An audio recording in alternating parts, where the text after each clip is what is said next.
E aí, vamos fazer nosso ano bíblico? Capítulo 22 e 23 do livro de Atos é o nosso conteúdo. E você observa no capítulo 22 que Paulo está sob muita pressão.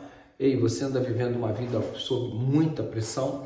Então, observe que Paulo, em meio a toda esta pressão, ele simplesmente abre a sua boca para contar acerca do seu testemunho, lembrando-se do momento quando ele se encontra com Cristo e sua vida é transformada na estrada em direção a Damasco. Você observa que Paulo, ele ao descrever o seu encontro com Cristo, ele fala que ele era um perseguidor da igreja, que ele era um indivíduo que consentiu na morte de Estevão, tomava conta das capas das vestes enquanto todos apedrejavam Estevão até a morte.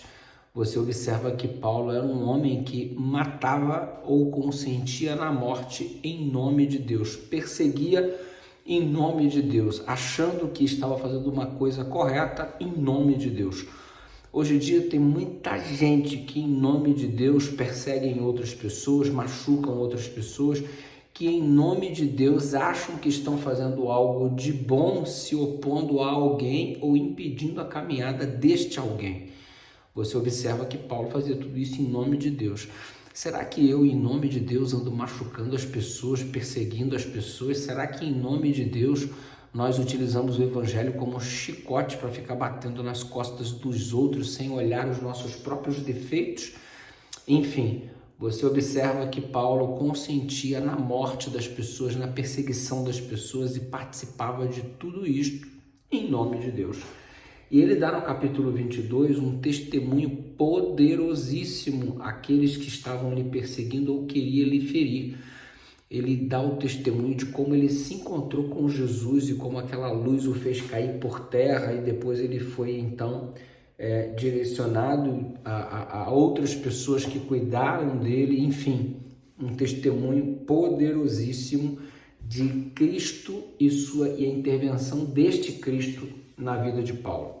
Ei, o nosso maior argumento em prol do Evangelho é exatamente abrir a nossa boca para contar para os outros o que Cristo fez em nossa vida a partir do momento em que Ele passou a fazer parte do nosso coração, da nossa existência, mediante a aceitação que fizemos para com Ele como nosso Salvador.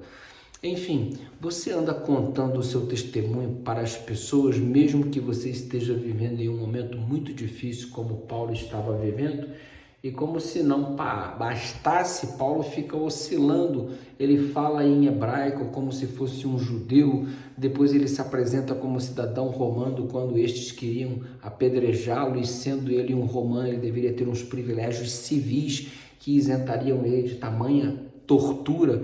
Você observa que Paulo vai oscilando com suas palavras, ele é uma pessoa que tem muito preparo, foi educado aos pés de Gamaliel, ele é uma pessoa que tem possibilidade de utilizar suas diferentes cidadanias, e ele vai se contextualizando em cada situação, e o que ele não faz de jeito nenhum é parar de falar de Jesus Cristo. Não importa onde ele estava, ele sempre aproveitava para falar acerca do que Cristo havia feito na vida dele.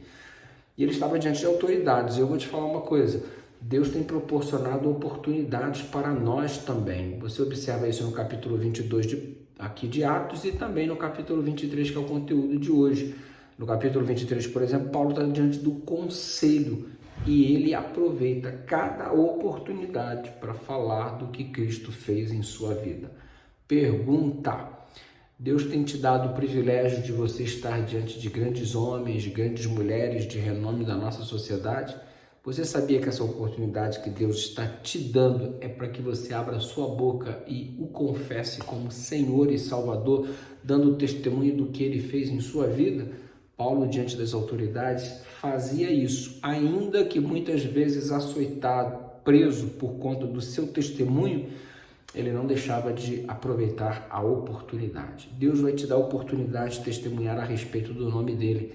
Confessa com tua boca que Jesus é o teu Senhor e teu Salvador e seja uma bênção por onde você passar. Em nome de Jesus. Graça e paz. Amanhã tem mais o nosso Super Ano Bíblico.